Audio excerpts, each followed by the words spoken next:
So in this video, I'm going to be breaking down a very common mistake with freestyle kicking and why so many people feel very out of breath.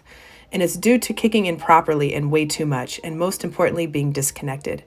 So the first demo I'm going to show you is exactly what happens when you kick from the knees, and you can see the changes that happen in my body position, as well as the disconnection that occurs.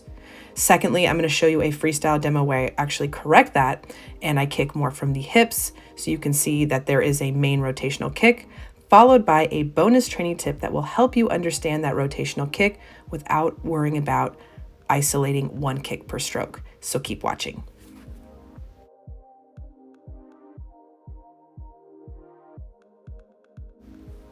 So in this demonstration, you can see that I'm kicking quite a bit and my whole foot is out of the water with a lot of splashing.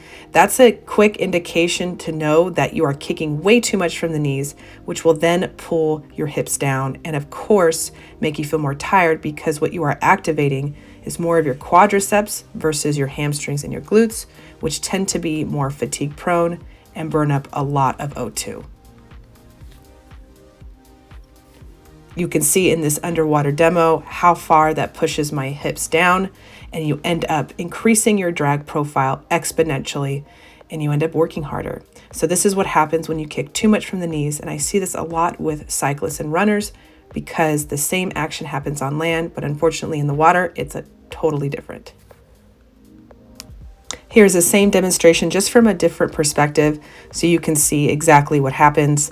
It's really easy to lift your head when you're kicking too hard, and of course, it's completely disconnected.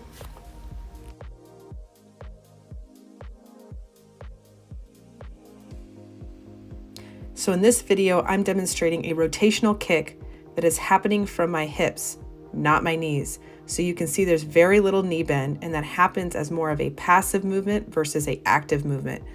The knees are relaxed and the ankles are relaxed. And you can see from my profile that I sit up much higher on the surface of the water, and I'm not fighting nearly as much resistance as I did in demo 1. So this is the difference between kicking from your hips versus kicking from your knees.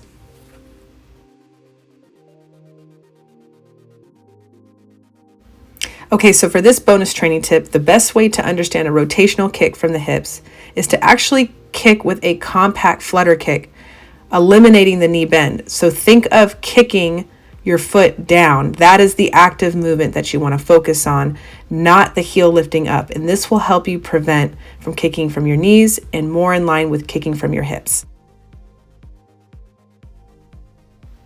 Now I want to end this video with a question for you. Have you felt the difference between kicking from your knees versus kicking from your hips? Drop a comment below and share your experience with me.